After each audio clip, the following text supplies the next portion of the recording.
ये अकाल मृत्यु प्रदान करने वाली बात है। आयु नष्ट हो जाती। मान लो आपकी 80 वर्ष की आयु निश्चित की गई, अब आपने ऐसे आचरण शुरू कर दिए तो आपकी आयु नष्ट होना प्रारंभ हो जाएगी, आप अकाल मृत्यु के शिकार हो जाएंगे। क्या? दूसरे की स्त्री को फुसला करके विश्वासघात, मान लो उसके पति से मित्रता की, बड़ा विश्वास दिला और उसकी स्त्री का दुर्वासना का खेल, अब आपकी आयु नष्ट होगी। देख लो, इतिहास साक्षी है, नष्ट होना पड़ा। आप क्या चीज हो? जो बड़े बड़े तपस्या से के धनी थे, रावण आदि, विनाश हो गया। कुंभकर्ण जब जगा तब यही कहा, तेरी बुद्धि नष्ट हो गई, जब तू हरण करके लाया था उसके पहले क्यों नहीं पूछा? ये कृत्य तेरे पूरे वंश का विनाश कर देगा, तेरा सर्वनाश निश्चित है। कुंभकर्ण ने उपदेश किया था, रावण ने कहा तुम्हें इसलिए नहीं जगाया कि तुम्हें प्रवचन करो, युद्ध करो जाके। ये कार्य आपकी आयु का, श्री का नाश कर देगा, वैभव का नाश कर देगा। सबसे प्रार्थना है, कानून कानून है, नहीं खुल रहा है तो तुम्हें लग रहा है कि कोई नहीं जा, जिस दिन उसका फल आएगा तो उस दिन हो सकता है आपने वो कार्य ना किया हो जिसमें फंस रहे हो, पर भरपूर दंड मिलेगा आपको, क्योंकि जो जाना नहीं है वही कर्म इस समय ना होने पर भी वो दंड आपको भोगना पड़ेगा। विदुर जी महाराज साक्षात त्रिभुवन के न्यायाधीश हैं। धर्म, पापियों के लिए यम और धर्मात्माओं के लिए धर्म, यही त्रिभुवन का न्याय करते हैं।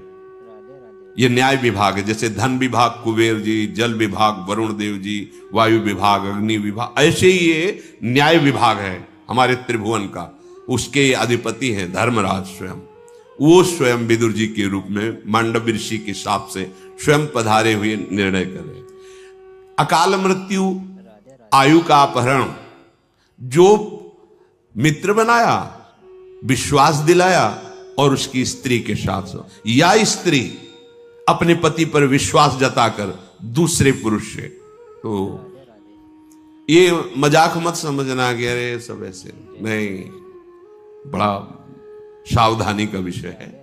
जैसा आपके भाग्य में संविधान है, गृहस्थी में शांत रहो, गंभीर रहो। ये कुछ नहीं है इधर उधर रूप रंग देखकर जो मनमानी आचरण, ये तुम्हारी आयु को, तुम्हारी श्री को नष्ट कर देंगे। दूसरे को विश्वास दिलाकर उसके धन का अपहरण कर लेना, विष दे देना, मार दिया, धन ले लिया, छीन लिया आदि, और संत जनों की अवहेलना करना। जो सुहृदस्य आपको अपने परिवार जैसा दुलार करते हैं, आपको अपनी आत्मा जैसा दुलार करते हैं, वो आपको जो उपदेश कर रहे हैं, आपको जो शासन कर रहे हैं, वो आपके मंगल के लिए, आप उनकी आज्ञा को उल्लंघन, अपमान, अवहेलना, आपकी आयु श्री सब नष्ट हो जाएगी। जो इन दोषों से युक्त होता है, जो हर समय अभिमान में भरा हुआ चेष्टा करता रहता है, उसकी आयु नष्ट हो जाती है, अकाल मृत्यु को प्राप्त होता है। बहुत सावधानी की जरूरत है। हर समय जो अभिमान में भरा हुआ है और हर समय कटु वचन बोलता हुआ अधिक बोलता ही रहता है, जिसमें विषयों के त्याग का बिल्कुल अभाव है, मतलब घोर विषयी है, और जो क्रोध करके ही व्यवहार करता है। जरा सी बात हुई, जो केवल अपनी जवान, अपनी जनेंद्री पेट के पालने में ही चिंतित है, और जो प्रिय शिक्षा देने वाले मित्रों से द्रोह करता है, तीखी तलवार जैसे अंगों को काट देती है, ऐसे ये आचरण उसकी आयु को छीण कर देते हैं और वो मृत्यु को प्राप्त हो जाता है, अकाल मृत्यु को प्राप्त हो जाता है। अत्यंत अभिमान में भरे रहना, बहुत गलत सलत वाणी से बोलते रहना, बिल्कुल विषयों के त्याग का अभाव, अर्थात घोर विषयी, घोर क्रोधी, जो जवान और जनेंद्री, रसेंद्री और जनेंद्री का ही लंपट है, जो उत्तम शिक्षा देने वाले मित्रों से द्रोह करता है, तो जैसे तीखी तलवार अंगों को काट देती है, ऐसे ये आचरण उसकी आयु को नष्ट कर देते हैं, वो अकाल मृत्यु को प्राप्त होता है। जो अपने ऊपर विश्वास जता करके उसको मित्र बनाता है, बड़ा विश्वास दिलाता है, और फिर उसकी स्त्री के साथ समागम करता है। और जो पूजनीय गुरु के समान, जैसे माता है, बहन है, बड़े भाई की पत्नी है, ये सब गुरु के समान पूजनीय है। जो इनके साथ गलत कार्य करता है, इनकी आयु नष्ट हो जाती है, इनका बुद्धि नष्ट हो जाती है, इनका श्री वैभव नष्ट हो जाता है। पहला, किसी से भी मित्रता करके ऐसी भावना मत करो कि उसके घर में जाकर विश्वासघात करो उनकी पत्नी के साथ, ऐसा।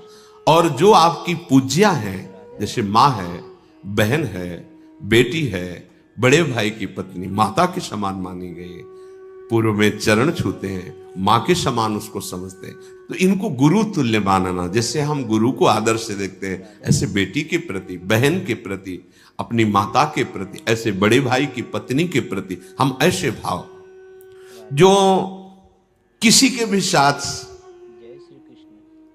जो नीच आचरण वाली स्त्रियां हैं, अर्थात जो अर्थ आदि के लिए अपने देह को बेचती, ऐसों के साथ उसकी आयु नष्ट हो जाती है, उसका श्री कीर्ति नष्ट हो जाती है।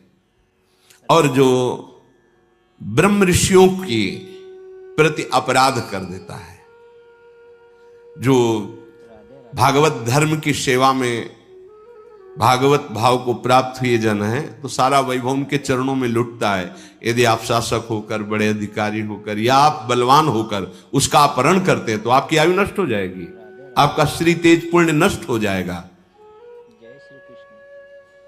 जो आपकी शरण में आ गया है, अब चाहे अपने प्राण देने पड़े, पर उसका अहित नहीं होने देंगे। अगर वो शरणागत जो आपके समीप आया है, आपने धोखेबाजी करके उसकी हत्या करवा दी या आपने कर दी, तो इन सब की आयु चाहे जितना प्रायश्चित करें कि उसकी आयु और वैभव नष्ट हो जाएगा। समय का इंतजार करो, ना तो ऐसे लोगों का संग करे, ना ऐसे कार्य करे। बार बार सबसे प्रार्थना की है, शराब मत पिए। क्यों? क्योंकि ये दोष बहुत भयंकर प्रकट हो जाएगा। जब आप मदिरा के नशे में होंगे तो आपको ये नहीं दिखाई देगा कि सामने कौन है, क्योंकि उसका काम ही है बुद्धि को भ्रष्ट कर देना। इसीलिए मना करते हैं हाथ जोड़कर, न तुम्हारे स्वास्थ्य के लिए अच्छा है, न तुम्हारे परलोक के लिए अच्छा है, न समाज के लिए अच्छा है, किसी भी तरह से अच्छा नहीं।